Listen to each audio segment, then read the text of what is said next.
Gago kang lalaki! Mamatay ka! Ay.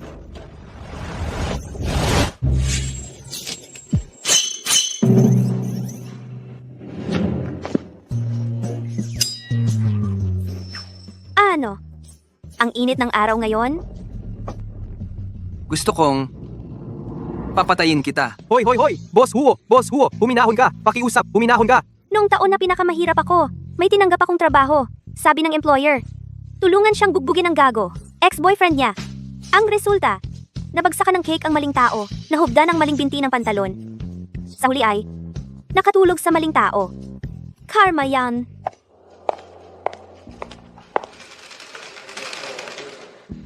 Huo Jingmu, Huoshi Group, bagong pinuno. Sa kanyang 28 na kaarawan, nahubdan sa harap ng maraming tao. Okay lang, dapat sa buhay ko, hindi na siya muling makikita, di ba?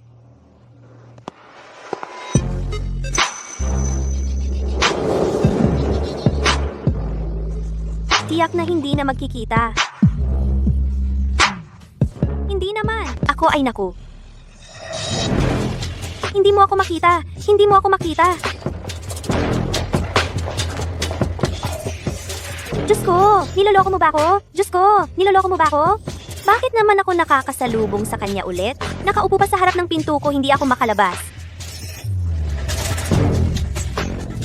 Okay lang.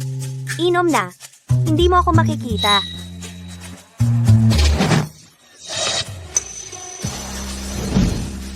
Baliw ka ba? Hindi ko trabaho yan. Bitawan mo ako. Isang beses lang. Ikaw ang magtakda ng kondisyon. Prosthetic leg ni Papa. Panahon na kailangan ng pera. 50,000. Pwede ba? Kasundo.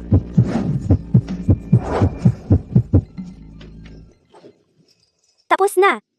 Mahuhuli na ako. Ngayon ang aking unang araw sa trabaho. Unang araw sa Huo Group.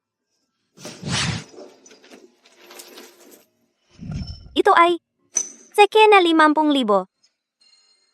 Mula sa operasyon ng prosthetic leg ni Papa. Kulang pa ng 49,975.5 piso. Kahit na ako si Jiang Ji ay hindi ganoon kahusay. Hindi ko sasamantalahin ang kapahamakan ng iba. Bibilangin ko. 4. Kabuuan. 24 at kalahati. Niloloko mo ba ako? At binigyan mo pa ako ng sukli. 24 at kalahati. Iniinsulto mo ba ako?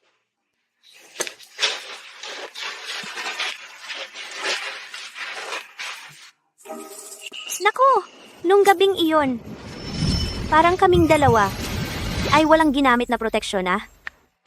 Sana hindi pa huli ang lahat.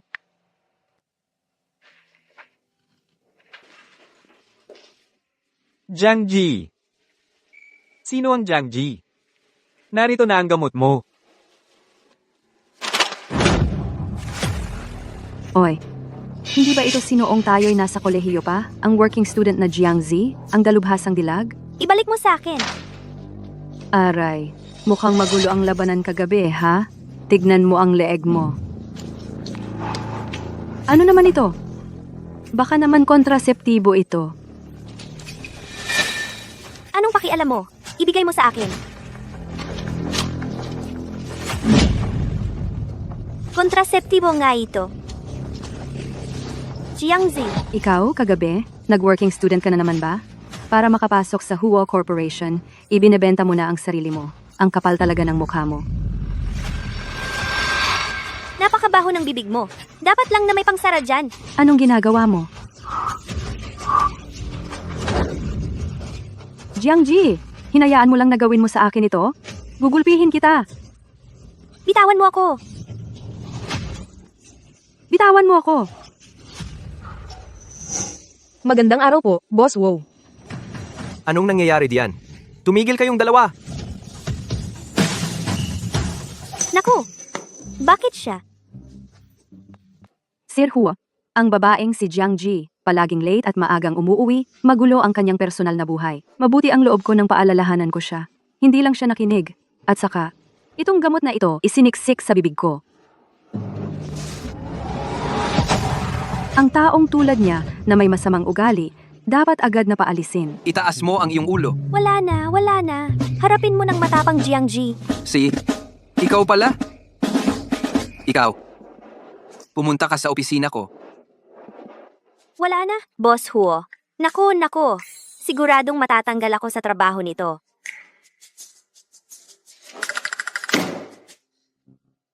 ₱24 na piso at 5 sentimo lang ang iniwan mo.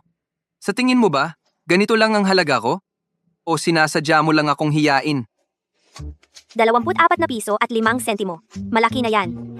Pang 2 kain na yan. Ulitin mo.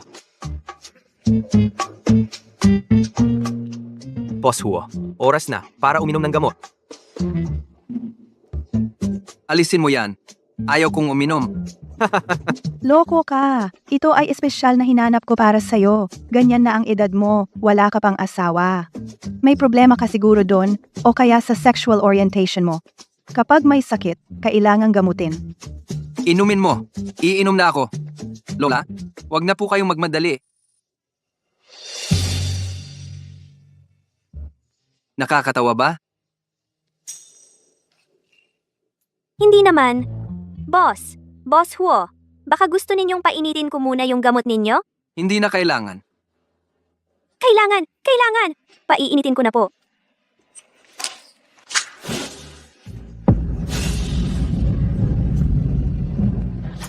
Huo, Boss Huo.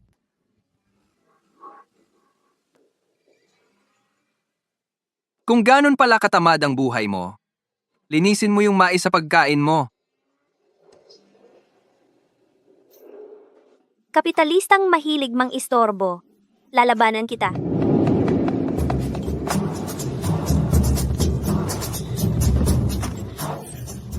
Natapos na po, Ji Huo. Pwede na po kayong kumain. Bigla na lang ayaw ko na. Alisin mo. Two.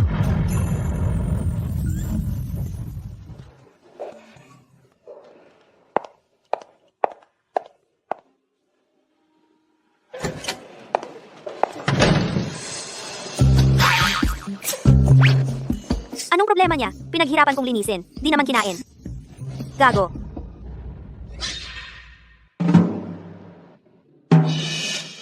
Anong gago? Wala po. Ang ibig kong sabihin, Ji Huo, napakabait niyo po. Siguradong magiging singhaba ng buhay ng pagong ang buhay niyo.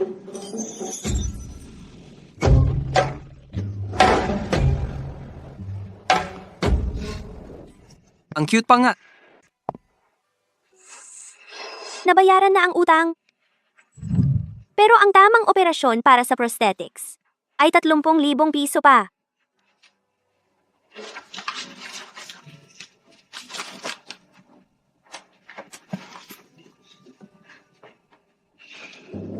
Zizi. Naisip na ng tatay mo. Uuwi na tayo ngayon. Yung utang sa ospital ang laki pa ng babayaran. Itong binti ko. Parang walang katapusang hukay ito. Huwag na nating pag-aksayahan. Tatay, kakabayad ko lang sa ospital ng lahat ng utang natin. Manatili ka na lang dito ng maayos. Makipagtulungan ka sa doktor. Nabayaran na? Saan mo nakuha ang ganoong kalaking pera? Gigi, hindi kaya itong pera mo ay? Tatay, ano ba ang sinasabi mo? Ngayon, nandito ako sa Huo Group para magtrabaho. Napakataas ng sahod ko. Manatili ka lang dito nang walang alala. Huwag mo nang alalahanin ang iba pa. Kanina. Baka sobrang busy lang ako nitong mga nakaraang araw. Hindi regular ang pagkain ko. Medyo gastroenteritis lang. Mawawala yan pag kinain ko ang gamot. Huwag kang mag-alala, tatay. Halika, tulungan kitang humiga at magpahinga.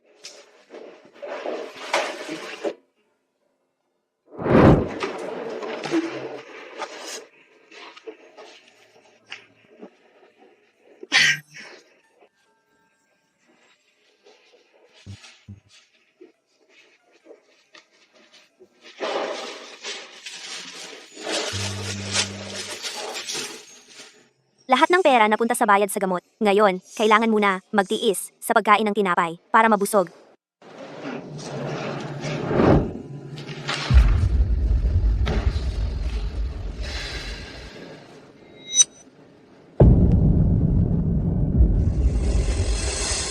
Kaya pala ang payat mo. Kapag yakapin ka, ramdam ang buto. Yun pala, ito lang ang kinakain mo araw-araw.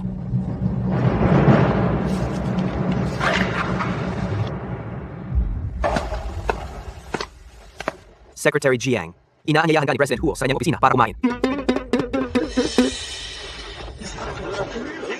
Si Miss Yang, Hindi. Parang isang masamang handaan to, di ba? Ikaw ay hinahanap ako? Parang kakaiba ang pakiramdam. Mula ngayon, ang tanghalian mo. Dito nakakain. Bakit? Noong araw na yon, kinain mo ang pagkain ko ng masayang masaya. Mukhang nagustuhan mo naman, kaya magiging mabait ako. At papakainin kita rito araw-araw. Oo nga pala. May patakaran ang Huo Group. Hindi ko alam kung sinabi ba sa'yo ni Assistant Lin o hindi. Ang mga empleyado ng grupo, bawat kilo ng tabang na dadagdag, may premyo yan. Naalala ko, 50,000 piso bawat kilo, ata. Anong klaseng kakaibang patakaran ito? Ang kalusugan ang puhunan sa trabaho. Kung masyadong payat ka, maaapektuhan ang iyong pagganap sa trabaho. Ito ay responsibilidad sa kumpanya. Assistant Lin, totoo bang mayroon talagang ganito ka makataong patakaran ng kumpanya natin?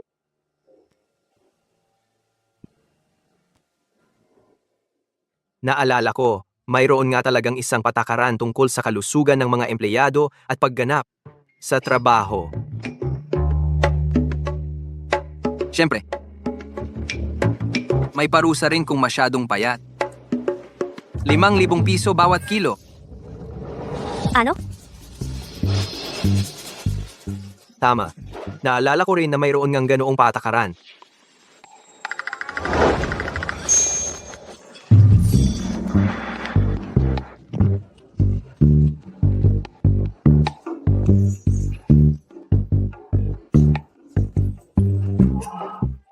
Kalihim Jiang. Kalihim Jiang. Sek, Jiang, sandali. Naipasok na ng maaga ang sahod ng kumpanya. Espesyal na inaprubahan ni Ji Huo. Kasama na ang overtime pay mo dati. 5,000 piso lahat. 50,000? Salamat, Aslin. Salamat, Jiho. Uuwi na muna ako.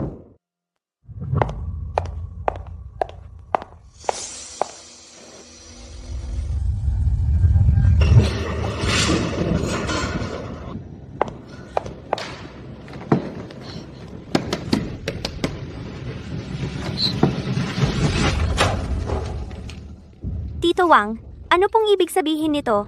Anong ibig sabihin? 2 buwan ka nang hindi nagbabayad ng upa. Ipinagbili ko na ang bahay na ito. Kukunin ko na rin ang deposito mo. Kunin mo na ang mga gamit mo at umalis ka na. Mang, may trabaho na po ako. Pwede po bang bigyan niyo pa ako ng konting palugit? Hindi mo ba naiintindihan ang sinasabi ko? Nabili ko na ang bahay. Umalis ka na.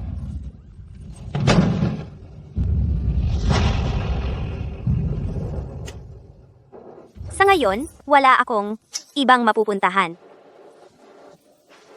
Mukhang kailangan kong magtago muna sa opisina.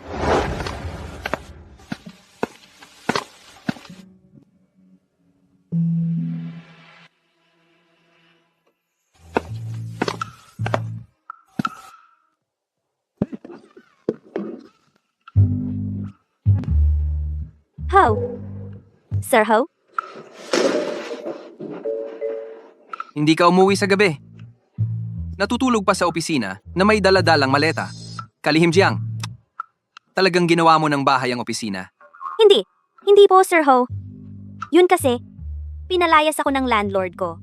Magtitiis na lang ako ng isang gabi. Bukas na po ako hahanap ng lilipatan. Secretary Jiang, may patakaran ng kumpanya. Bawal tumuloy sa opisina ang mga empleyado at bukas ng umaga, pagpasok na ng ibang empleyado, makikita kanilang natutulog dito. Anong itsura nun?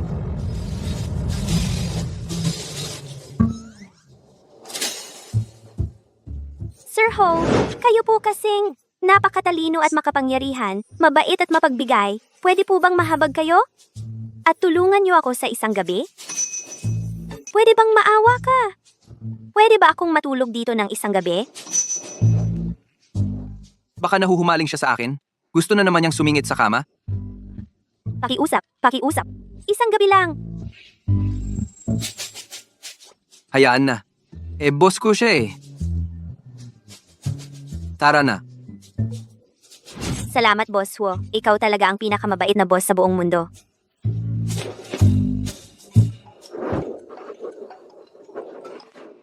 Hoy, Dr. Lee. Miss Jiang, nahanap na ang prosthetics ng tatay mo. Pakiusap, bayaran agad ang buong halaga, 300,000 piso para sa operasyon. Kasi ang tamang prosthetics ay hindi naghihintay.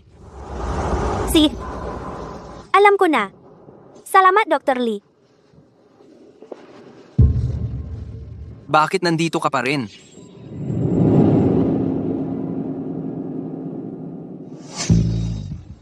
Boss Huo. Gusto ko.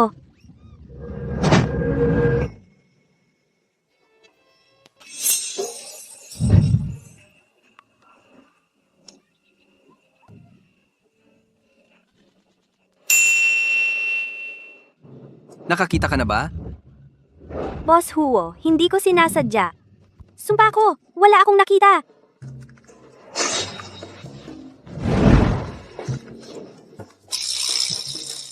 Hoy, ikaw. Boss Huo. Sa totoo lang, gusto kong humiram ng 300,000 sa'yo. Sinadya mo bang lumapit sa akin? Para lang pala sa pera.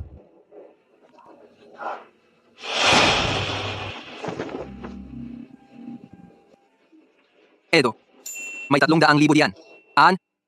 Sapat na yan? Salamat, Boss Huo. Babalik ko agad ang pera. Sigurado ako. Wag na. Nasa ikalawang palapag, yung pinakadulo. Doon ang kwarto.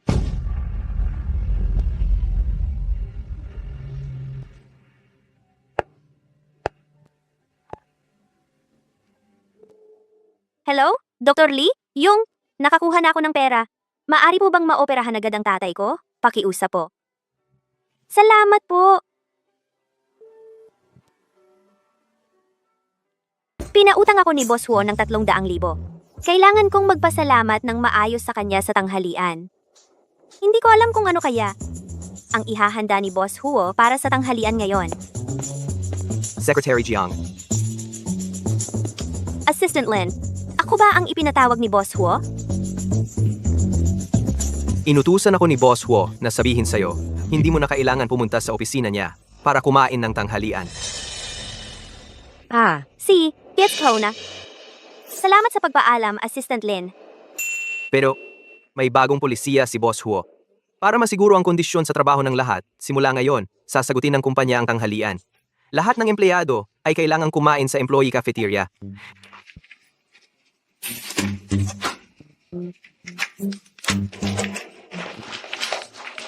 Magtrabaho ka na lang. Sige, naintindihan ko na. Salamat, Assistant Lin. Baka naman dahil sa akin binago ni Huo Jingmu ang patakaran? Imposible naman. Hindi naman siya gagawa ng ganoon para lang sa akin. Naku, muntik ko nang makalimutan. Kailangan ko pang pumunta sa ospital para magbayad ng operasyon ni Papa. Kumusta? Ito ang aming bill para sa bayarin. Sige, sandali lang. Lola, dahan-dahan lang po. Hay naku, anak. Gano'n na ba katanda ang anak ko? Di pa rin nag-aasawa? Gusto mo bang mawala ang angkan ng mga huwo? Lola? Mayroon akong weak sperm count. Alam naman po ninyo yan. Kaya nga, lalo ka dapat magpagamot ng maayos. Ngayon, dapat sumama ka sa akin sa urologist. Sabi nga ng matandang TCM doctor, may pag-asa pa. Jiangji. Kaya pala siya nagkukulang sa pera. Yan pala ang dahilan. Jingmo, anong tinitingnan mo? Lola, wala lang. Tara na, magpa-check up na tayo. Hay naku, bilisan mo. Ngayon dapat sundin mo ang gusto ko. Papatingin ka sa matandang TCM doctor para ma-check ang pulso mo. Tapos uminom ka lang ng gamot, gagaling ka na. Jiangji, nagkakamali ako sa nangyari noon. Hindi pwede. Masyadong pilit.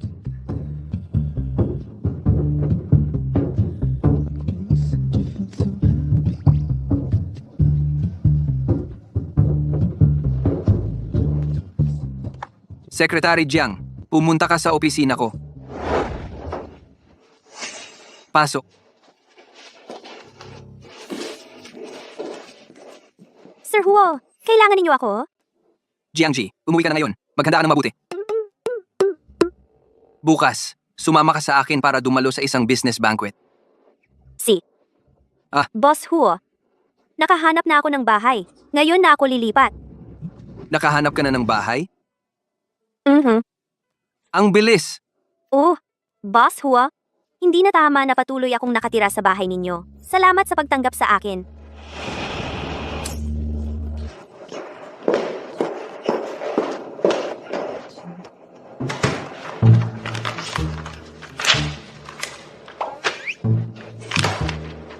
Kung aalis ka, di umalis ka.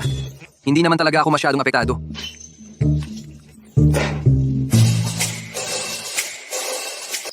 G. Wang, tungkol sa proyektong binanggit ninyo kanina, ang aming Huo Group Marketing Department ay magpapadala ng tao para ipagpatuloy ang investigasyon.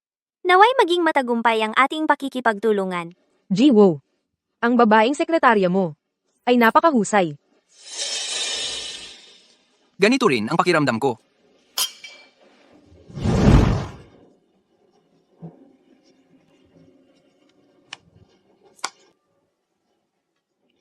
Jiangji, kaarawan ngayon ni Jiwang. Bumili ka ng isang buwig ng mga carnation. Si Poki, Huo.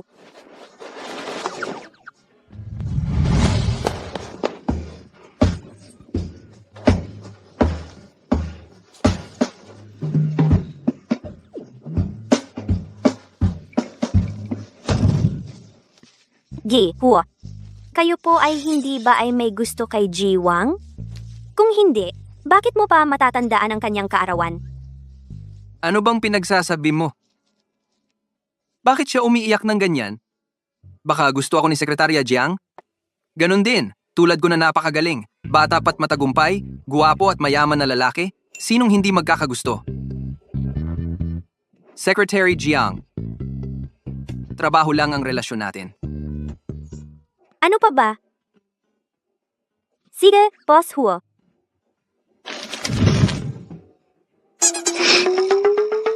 Boss Wang, maligayang kaarawan? Salamat. Hindi ko inakala na maaalala mo pa ang kaarawan ko, Boss Wo. Ang ganda. Mabuti naman kung nagustuhan mo. Anong nangyayari? Bakit bigla akong naduduwal? Nako, di ako uminom ng contraceptive pill nung araw na yon.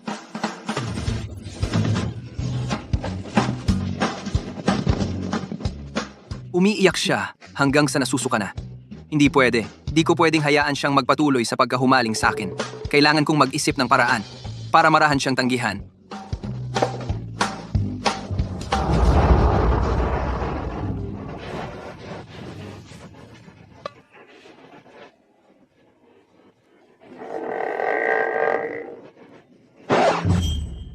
Wala na. Sa buong buhay ko, isang tao lang ang nakasex ko. Jiangji, anong nangyayari sa'yo? May masama ka ba? Wala naman.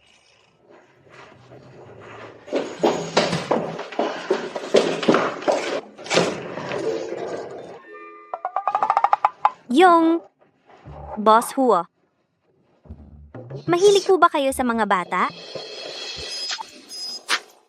Buntis ka? Hindi. Nitong mga nakaraang araw lang, sumasakit ang tiyan ko ng kaunti. Ano ba ang iniisip mo? Sa buong buhay ko, hindi ako magkakaroon ng anak. Ganoon ba? Boss Huo, hindi maganda ang pakiramdam ko nitong mga nakaraang araw. Pwede ba akong mag-leave bukas? Miss Jiang, espesyal ang kalagayan ng katawan mo ngayon. Kung magpapa-abortion ka ngayon, mataas ang panganib. Ang tsansa na hindi ka na magkakaroon ng anak pagkatapos ay lampas 70%. Sana ay pag-isipan mong mabuti ito. Ibig sabihin, sa hinaharap, hindi na ako magkakaroon ng anak? Anak, kung alam mo lang kung ano ang iniisip ng nanay mo ngayon, malulungkot ka kaya? Pero, kung buntis ako, hindi ko na kayang magtrabaho ng mabigat. Sir, may mahalagang bagay ako. Gusto kong sabihin sa'yo. Hindi ba si Secretary Jiang ay hindi na nakapagpigil na magtapat sa akin?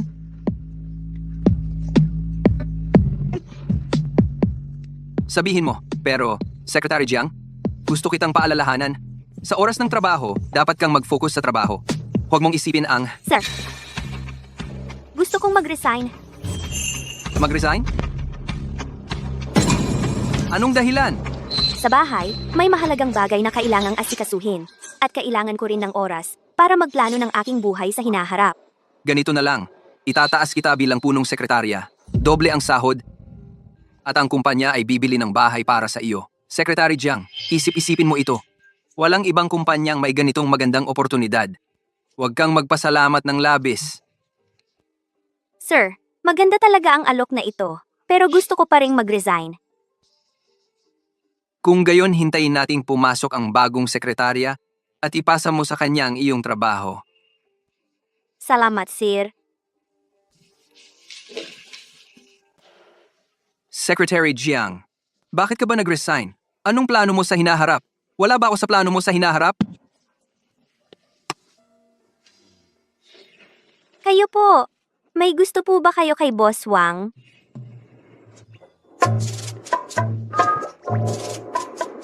Nagselos kaya siya? Dahil binigyan ko ng bulaklak si Boss Wang, kaya nag-resign siya bilang protesta?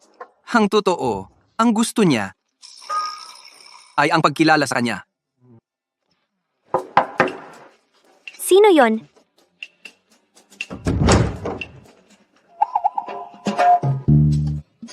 Boss Hua, ano pong dahilan kung bakit kayo naparito? Nang ganitong oras? Kailangan mong mag-resign? Opo, Boss Hua. Pag-isipan mo. Di mo kailangan mag-resign. Pero ako, Walang pero. Bumalik ka sa trabaho. Pumapayag ako na pakasalan ka. magpakasal. O? Magpakasal. Normal lang na maiyak sa tuwa. Kasi ako mismo ang nagbigay ng bulaklak sa buong Bincheng. Pero kakaunti lang ang babae ang nakaranas ng ganitong trato.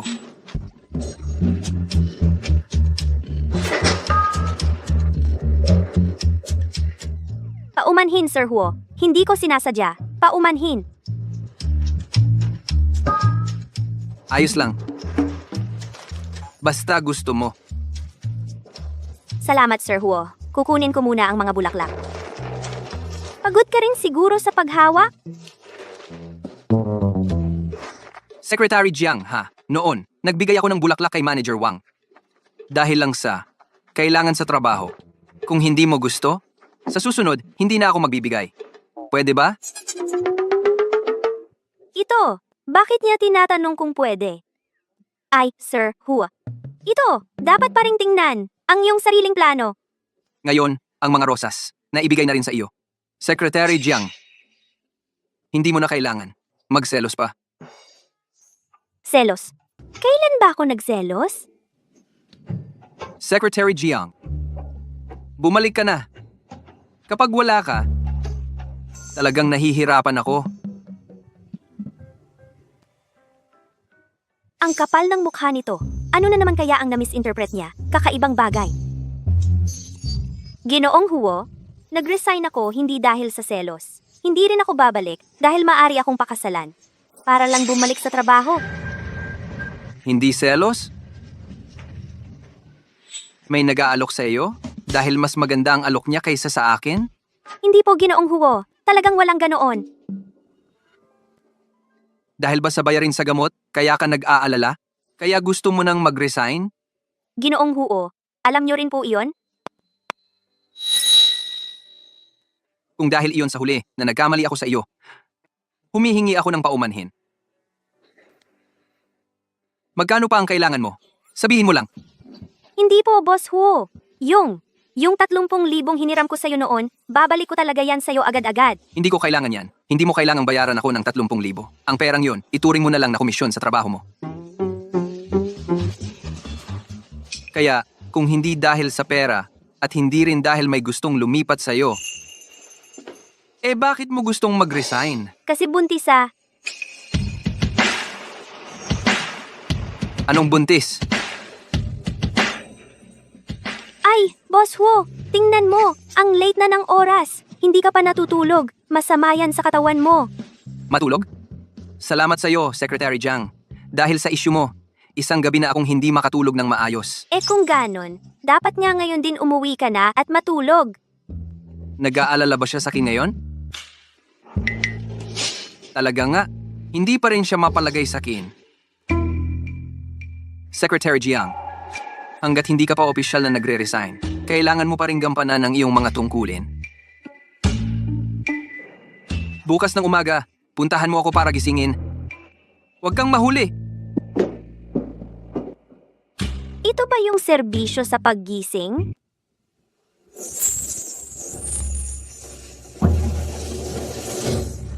Boss Huo, oras na para gumising. Alas, alina ng umaga. Kung hindi ka pagigising, ang morning meeting.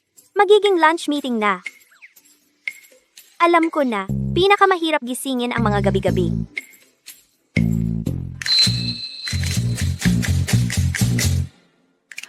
Boss Huo, gumising ka na at uminom ng gatas.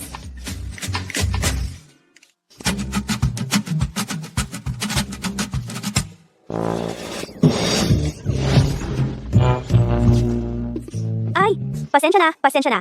Papasensya na po, Boss Huo. Hindi ko sinasadya. Pasensya na, pasensya na.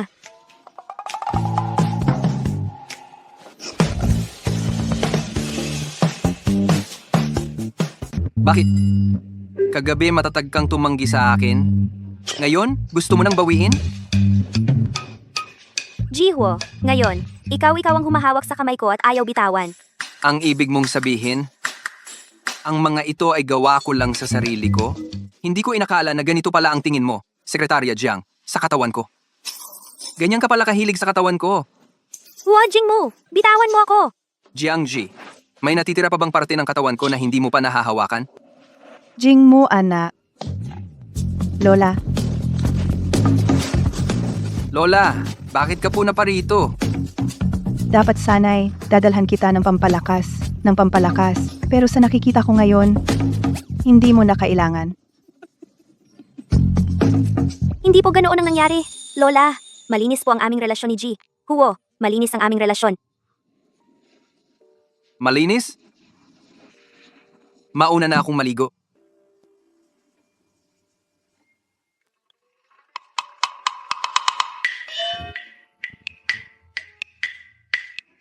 Matandang ginang, kung wala na pong ibang bagay, aalis na po muna ako. Hoy, iha. Maupo muna kayo. Kausapin kita ng konti. Opo, Tia, ikaw at ang apo kong si Jing mo. ginang. Sekretarya lang po ako ni Boss Huo. Yung kanina, aksidente lang yon.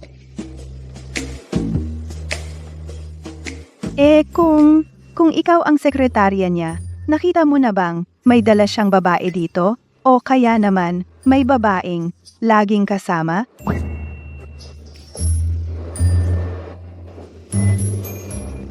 Ija, anak, sabihin mo sa akin ang totoo. Si Jing mo kasi.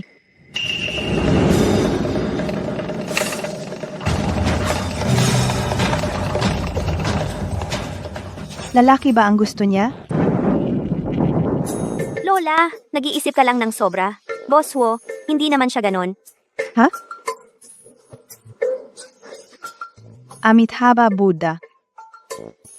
Ay naku, muntik na akong mamatay sa takot. Buti naman at hindi. Sa wakas, may pag-asa na. Makakarga na ako ng apo sa tuhod. Ha ha ha. Ay naku, anak, ang reaksyon mo. Buntis ka ba? Lola, sino ang buntis? Baka si Lola ang buntis? Marami nang naranasan si Lola. Ganyan ang reaksyon niya. Kitang-kita sa kanyang hitsura na buntis siya. Buntis ka? Hindi ko inaasahang makikita pa ito. Mukhang hindi ko na ito maitatago. Kaya pala nagmamadali kang magbitiw sa trabaho. Yun pala ang dahilan. Jingmu, bitawan mo ako! Sabihin mo, sino ang lalaking nakatalik mo? Ikaw ang lalaking iyon. Nasisiyahan ka na ba? Imposible, doktor! Sabi ng doktor, mayroon akong weak sperm. Mahirap magkaanak. Paano naging imposible? Akala mo ba mag-isa kong makakabuntis? Ikaw lang ang nakarelasyon ko. Kung hindi ka naniniwala, pwedeng magpatingin tayo sa ospital. Diyos ko! Ay naku! Sa wakas, nagbigay pansin na ang langit. Ang pamilya namin Huo sa wakas ay magkakaroon na ng tagapagmana. Hahaha, Huo Jingmu, ikaw talagang pasaway. Gusto mo bang maging isang lalaking walang pananagutan? Ha? Babasagin ko ang mga binti mo. Ang akin, isang gabi lang, nabuntis ka agad? Ano pa ba? Siyempre, akin yun. Pananagutan. Kailangang panagutan. Mabuti, mabuti, mabuti. Ganito ang tamang ugali. Ano pang hinihintay ninyo? Ngayon na, agad-agad, pumunta na kayo sa munisipyo. Ang aking mahal na apo sa tuhod, at ang aking mahal na manugang, hinding-hindi ko hahayaang mabastos ng kahit anong chismis mula sa labas. Dapat silang maging lehitimo at kinikilala. Lola, pwede po bang maging makatwiran? Ngayon ay Miyerkules. Quarterly financial meeting ng kumpanya. Tens of billions na proyekto. Kailangan kong pangunahan ito. Ano ang halaga ng ilang bilyon? Kahit na hundreds of billions, thousands of billions. Ngayon, kailangang umatras ang lahat. Ngayon, ito ang pinakamalaking bagay. Kailangang kanselahin ang lahat ng plano. Kahit na bumagsak ang langit, kailangang hintayin hanggang bukas. Ikaw, ngayon, ano pa ang mga importanteng bagay ng bansa? Anak, ang puso't kaluluwa ni Lola. Naghirap ka. Ito, kunin mo. Ito ang regalo ko sa iyo, bilang pagbati. Hindi pwede ito, Lola. Masyadong mahalaga ito. Hindi ko talaga ito pwedeng tanggapin. Mahalaga. Ay anak ko, ang tanga mo. Mula ngayon, ikaw ang magiging sa pamilya Huo. Pinakamahalagang manugang na babae. Ikaw ang langit ng aming pamilya Huo. Ipagtatanggol ka. At ang maliit na sanggol sa iyong tiyan. Ito ang pagprotekta sa langit ng aming pamilya Huo. Ano ang halaga ng isang bracelet na ito? Isuot mo ito ng walang alinlangan. Sa hinaharap, kung sino man ang maglakas loob na gawin sa iyo, at sa maliit na sanggol sa tiyan, magdanas ng kahit kaunting hirap, ako ang unang hindi papayag. Boss Huo. Ikaw na ang mauna. Boss Huo. Ito po, mas mabuti po kung kayo na lang ang magbalik kay Lola Huo. Ang sinabi ng matanda, huwag nyo na lang po pansinin. Para sa akin, para ngayong araw na ito, walang nangyari. Bukas, papasok pa rin ako sa trabaho ng maayos. Hindi pwedeng ganoon. Tanggapin mo, ang regalo ni Lola, walang dahilan para bawiin. Hindi pwede. Jiangzi, sa paningin mo ba, ganoon ba ako? Isang lalaking walang pananagutan? Kung akin ang bata, pananagutan ko ito hanggang dulo. Bibigyan kita ng posisyon bilang Mrs. Huo. Magiging mabuti rin ako sa iyo. At sa bata, Boss Huo. Ano ito? Bagong panlilin lang. Para magpatuloy akong magpakamatay para sa kumpanya. talagang matalino ka, Secretary Jiang. Walang makakalusot sa iyo. Jiangji, simula ngayon, kung gusto mong magpatuloy sa trabaho o kaya'y magpahinga sa bahay, hindi kita pipilitin na magdesisyon. Pero tandaan mo, kapag kailangan mo ako, nandito lang ako. Kailangan ng baby ang isang tatay. Isang tulad ng pamilya Huo na kayang magbigay ng komportabling buhay at malakas na proteksyon. At saka, yung mayabang na to mukhang seryoso. Payag akong pakasalan ka.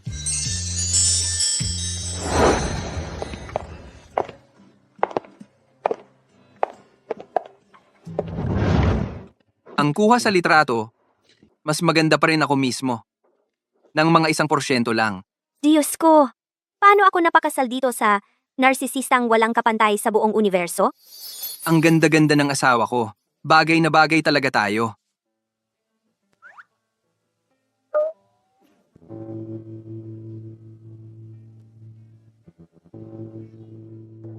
Jiangji, tapos na ang proseso sa batas. Ngayon, espesyal akong magbibigay sa iyo ng isang araw na bakasyon. Bilhin mo ang gusto mo. Huwag kang tumanggi. Talaga? Ito na yung sikat na black card? Hindi ko pwedeng tanggapin to. Napakamahal nito. May pera ako. Jiangzi, mula ngayon, ikaw na si Mrs. Huo. Ang akin, iyon na rin. Wala nang pagitan sa atin. Sabihin ko sa'yo, kung hindi mo magagastos kahit kalahati ng limit ng card na to ngayon, hindi ka uuwi. Nakakahiya kasi. Kunin mo.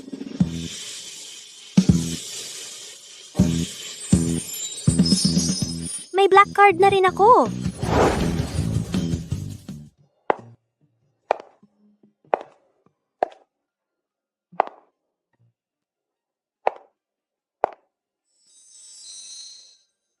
Isa, 10, 100, 1,000. Ang mahal naman. Kahit magnakaw ako sa bangko, hindi ko to mabibili. Kung hindi mo kayang bilhin, huwag kang papasok at mag-istambay. Kung masira mo yan, kayang-kaya mo bang bayaran? Sayang lang sa oras, umalis ka na. Oy, akala ko kung sinong daga mula sa probinsya ang walang mata ang pumasok sa vault. Ah, kaya pala. Yun pala yung taga Huoshina, si Secretary Jiang na masipag. Bakit napalayas ka?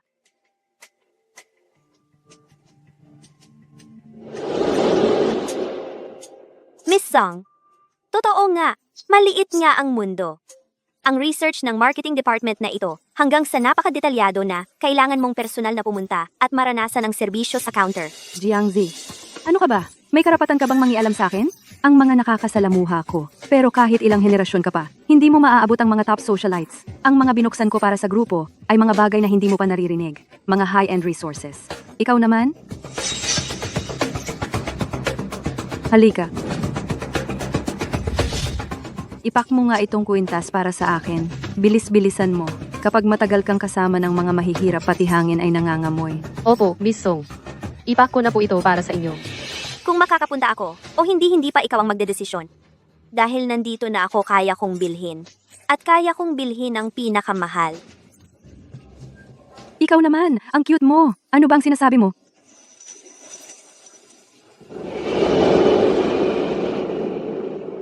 Itong kuwintas na ito. Ipak mo para sa akin. Ito.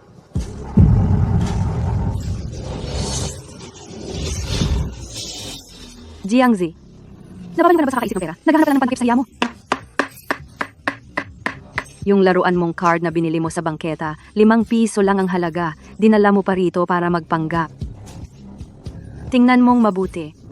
Huwag kang magpaloko sa mga manloloko tulad niyan. Kung totoo man yung card na yan, ang pangalan ko, isusulat ko ng baligtad. Bini-bini, dito po sa amin, seryoso po kami. Sigurado po ba kayo? Naggagana ang card na ito? Subukan mo na lang para malaman.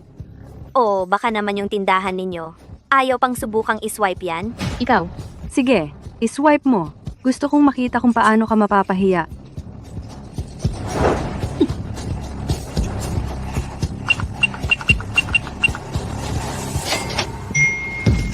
Ito. Ay, lumitaw na. Espesyal na bisita ka talaga. Ang galing ng panlasa mo. Ang kuwintas na ito, parang espesyal na ginawa para sa'yo. Ibabalot ko na ito para sa'yo. Imposible. Talagang imposible ito. Alam ko na. Ito ba ang pera mula sa pagbebenta ng sarili mo? Kahapon lang nakuha ang pera.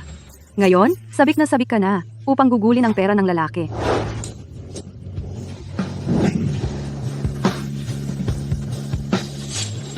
Jiangzi, ikaw na babae. Hinampas mo ako. Song Jiao, ang bibig mo ay tulad ng dati. Napakabaho. Parang bulok sa kanal. Putik na 800 taon ng bulok. Putik na 100 taon ng bulok. Dahil ang mga magulang mo ay hindi ka tinuruan kung paano magsalita.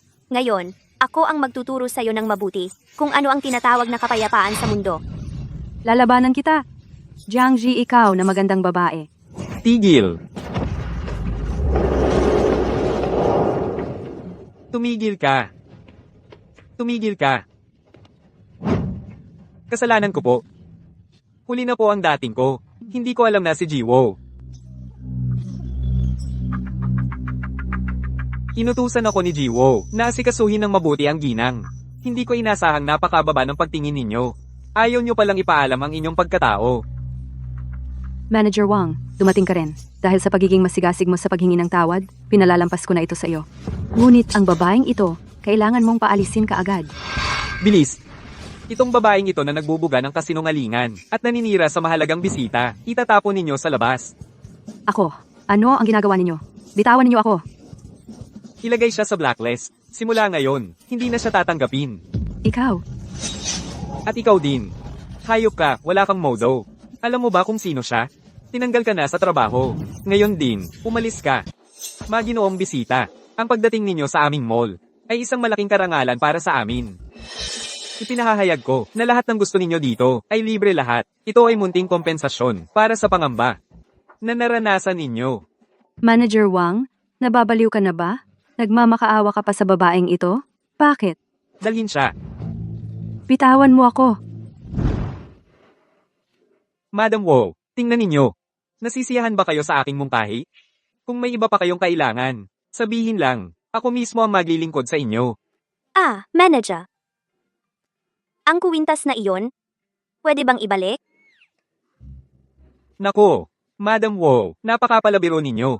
Ang buong mall na ito ay pag-aari ni Boss Wu. Lahat ng gastos ninyo rito, sinabi na ni Boss Wu. Na isusulat sa kanyang pangalan. Bumili kayo ng anumang gusto ninyo. Ang kaligayahan ninyo, ang pinakamalaking hangarin ni Boss Wu. Mga sakim na mayayaman, buong mall, sayo, pera mo, parang hinihipan lang ng hangin? Kung hindi po kayo bibili, parang minamaliit niyo po ako. Parang minamaliit. Yung manager, baka naman pumili ka nga para sa akin ng ilang bagay na pang-araw-araw na isusuot. Walang problema, ako na ang bahala. Siguradong masisiyahan kayo, Ginang Wu. Nandito po ang aming top VIP room. Tuloy po kayo.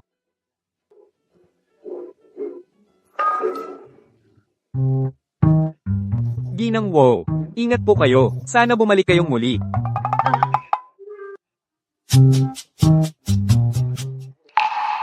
Ay nako. Diyos ko. Si Song Jiao, sira ulo. Muntik na niya akong ipahamak. Sana si Ginang Wu ay mabait. Huwag niyo pong banggitin kay Boss Wu ang tungkol dito. Kung hindi, mawawalan ako ng trabaho. Pati buhay ko. Nakataya.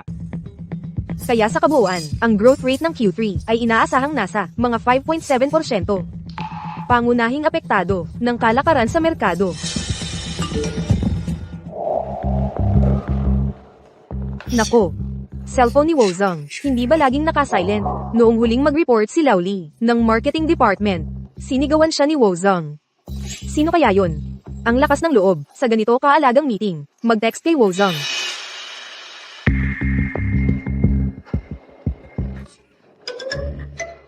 Tingnan niyo si Wozong. Nakangiti siya. Ang ngiti ni Wozong, parang namumulaklak na bakal o nagkademonyo ba? Tapos na ang meeting. Naghirap kayo ngayong araw. Pwede na kayong umuwi ng maaga. Wozong, may mali po ba sa report ko? Pakiwasto po, aayusin ko po kagad. Wala yun sa'yo. Uuwi ako para makasama ang misis ko sa pagkain. Maaga na kasi. Sinabi mismo ni Jiwo na uuwi siya para kumain kasama ang misis niya. Diyos ko, kailan pa nangyari yon? Nako, mababasag na ang puso ko. Nagpakasal na pala ng maaga si Jiwo. Yung babae. Ang galing talaga niya. Siguro sa past life niya, niligtas niya ang buong kalawakan. Huwag na kayong mangarap ng gising. Yung taong kayang pasukin ang mga patakaran ni Jiwo at aminin pa mismo ang pagkakakilanlan. Hindi talaga karaniwan yun. Tiyak na isa siyang napakagandang. Diyosa, ang isang ordinaryong tao. Paano mapapansin ni Jiwo? Tama, isipin niyo yung dating ni Jiwo. Ang asawa ni Jiwo. Tiyak na matapang na tao yun. Anong pinagchichismisan nyo dyan? In-employ ba kayo ng kumpanya para magchismisan lang?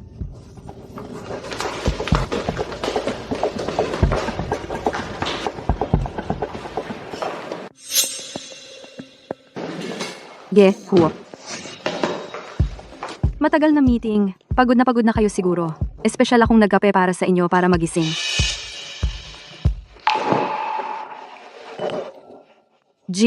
Huo. Kailangan niyo po akong ipagtanggol. Nagpunta ako sa mall ng pagod para mag-market research. Tapos nakita ko si Sekretarya Jiang nag-absent para mamasyal. Inabuso niya ang kapangyarihan niya. Nang gulo sa mall. Nakakahiya talaga. Tama na. Alam ko na yan. Alam niyo? Ako ang nag-approve. May reklamo ka? Pinayagan ni Boss Huo. Nagbigay pa siya ng espesyal na pahintulot para kay Jiangji para magbakasyon. Bakit naman? Wala akong reklamo. Kayo po ang masusunod, Boss Huo. Uminom po kayo ng tsaa para lumambot ang lalamunan. Matagal na tayong nagpulong. Ang lalamunan niyo po ay siguradong masakit na.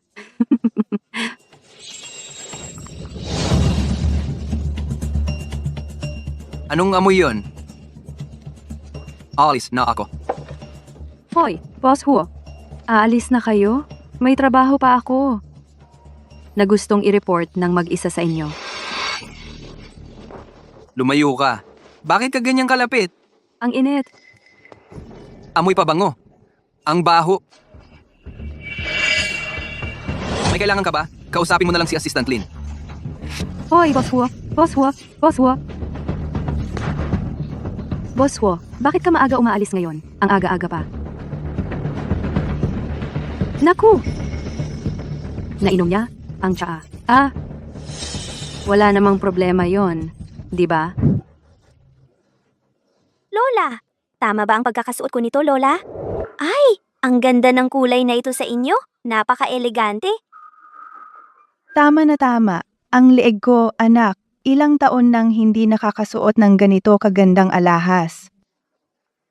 Lola, Jingmu, maganda ang napangasawa mo. Maayos ang ugali. Maalalahanin. Naaalala pa ang matandang tulad ko. Mas mabuti pa siya kaysa sa iyo. Loko-loko.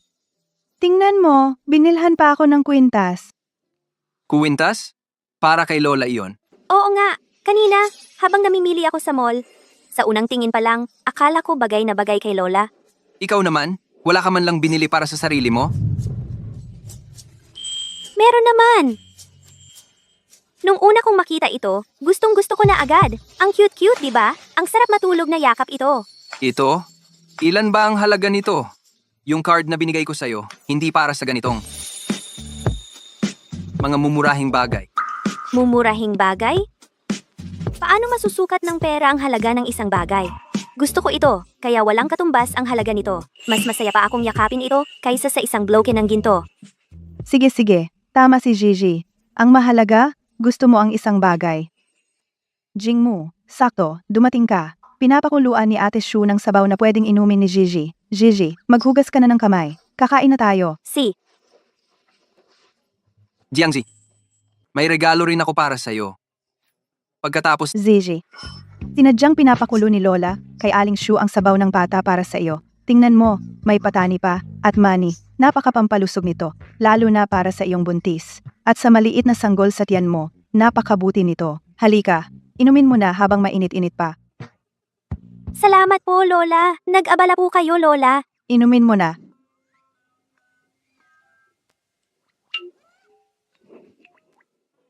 Lola, ang bango nga po amuyin. Sakto, nauuhaw ako. Jingmo? Ito'y sinadyang inihanda para kay Gigi, para inumin ng buntis. Ikaw, isang lalaki, bakit mo iinumin yan? Ilapag mo yan. Sino nagsabing hindi pwedeng inumin ng lalaki? Bigla kong naramdaman, masarap pala ito. Gusto ko to. Isang lalaki ka, bakit mo pa iinumin yan? Tigilan mo yan. Sinong nagsabing hindi pwedeng inumin ng lalaki? Bigla ko lang naramdaman na masarap pala. Nagustuhan ko. Hala, teka. Noong bata ka pa, kapag naamoy mo to, parang kunehong mabilis kang tumatakbo. Itong tatay mo, hawak ang pamalo, hinahabol ka para painumin. Ayaw mo pa ring uminom kahit isang subo. Bakit ngayon, parang umaraw sa kanluran, bigla mo na lang nagustuhan? Lola, nagbabago talaga ang tao. Nag-iba na ang panlasa ko ngayon. Hindi pwede. Ah, naunawaan ko na. Naunawaan ko na. Anong nag-iba ang panlasa? Malinaw na lumaki na ang aming Jingmo. May asawa na. Marunong nang magmalasakit sa iba. Sige, kung gusto mo, heto, inumin mo na lahat. Gigi, Lola, kukuha pa ako ng isang mangkok para sa iyo. Sabaw ng manok na hindi masyadong maalat. Masarap din ang sabaw ng manok. Natapos mo na ba kumain? Eddie, simulan ko nang ayusin. Ay, apo ko, ibaba mo yan, ibaba mo. Ngayon kasi, buntis ka na. Huwag kang mapagod. Ang mga gawaing ito, hayaan mo si Jingmo ang gumawa. Ako na ang mag-aayos. Magpahinga ka ng mabuti. Mabuti, tama yan. Hindi na ako dito magiging third wheel. Hindi ko na kayo aabalahin. Kayong dalawang bata, mag-date. Paalam. Lola? Paalam.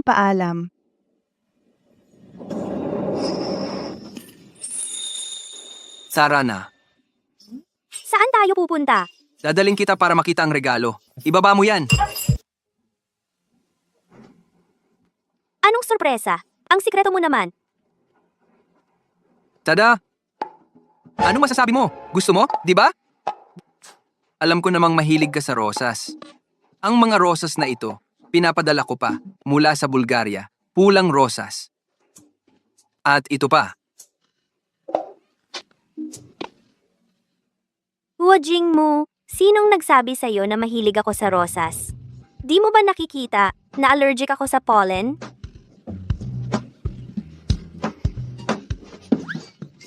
Ate Shu! Tao! Dali! Linisin niyo ang lahat ng talulot sa loob. Isang piraso. Huwag nang maiwan.